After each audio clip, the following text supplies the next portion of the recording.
What's up, everybody? This is Dark Macek with Brutally Delicious, coming at you with a review of Trick or Treat's brand new album, Ghosted. Believe it or not, it is not a concept album about Tinder. So, Trick or Treat is a name I'd heard a lot, and I knew that Alessandro Conti of Twilight Force and formerly Luca Turillo's Rhapsody is their lead vocalist. However, I had not heard them before tonight. I just got back from Epic Fest in Roskilde, Denmark, where both Trick or Treat and Twilight Force were announced for next year's, so I figured this might be a good way to follow up. So I'm often hesitant to listen to the side projects of members of bands I really like. I find that I wind up expecting way too much and then it's a letdown. But despite that trend, I really enjoyed this album, and I am so looking forward to checking out the rest of their discography and seeing them live next year.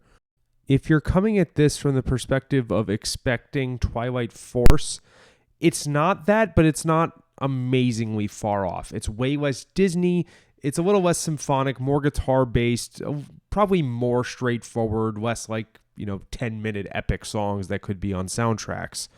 There's definitely a Halloween vibe to this.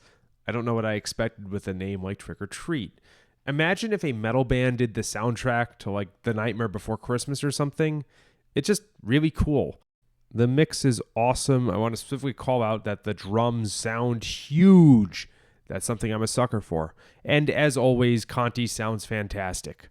Now let's talk about some songs.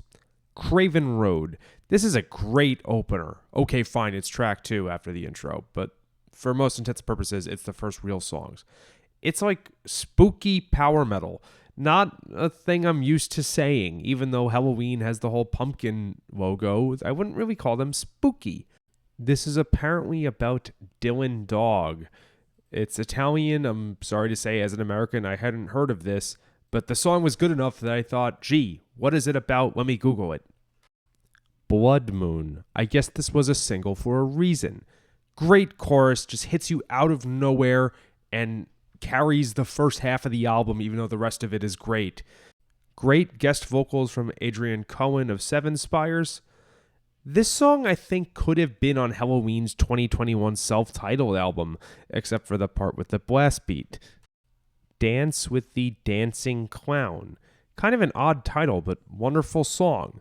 It's moving wonderfully between a creepy circus and some super melodic chorus. I don't know how they blended them. I don't know how it didn't sound like two different songs that didn't belong together being pushed together, but it works.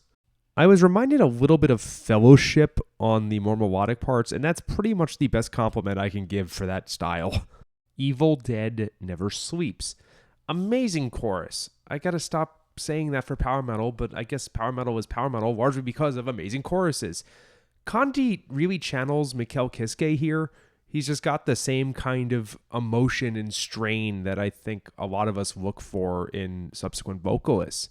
The melody is incredible. This is like a perfect power metal song. Stylistically, maybe a little bit reminded, other than Halloween, of course, of Skeleton or Seventh Guild, both of which feature Tommy Fuller. Last but not least, album closer, Bitter Dreams. Beautiful intro into a great retrospective song. I don't know whether this has a narrative element, but the story I made up in my head is that it's about a kid finding his courage before going to bed because he's afraid of nightmares or something. Does that happen to other people or just me when I was like 12? This is a great way to close out the album. Okay, apparently that's about A Nightmare on Elm Street. Wow, so greatest side project ever, or just another amazing band that I should stop viewing in the vein of Twilight Force? It's almost unfair because the last couple months have just been amazing for this genre. We had Majestica, we had Elven King, we had Judicator, we had Storyteller, and now we have this. But still, this has me excited.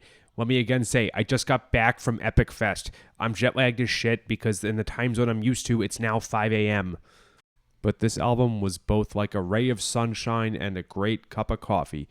It brightens your day and you think, gee, I want more of that and I hope it lasts. And since we're talking about Trick or Treat, add in some Halloween candy too. Well, we're a year out and I'm already excited to see them. Killer job, dudes.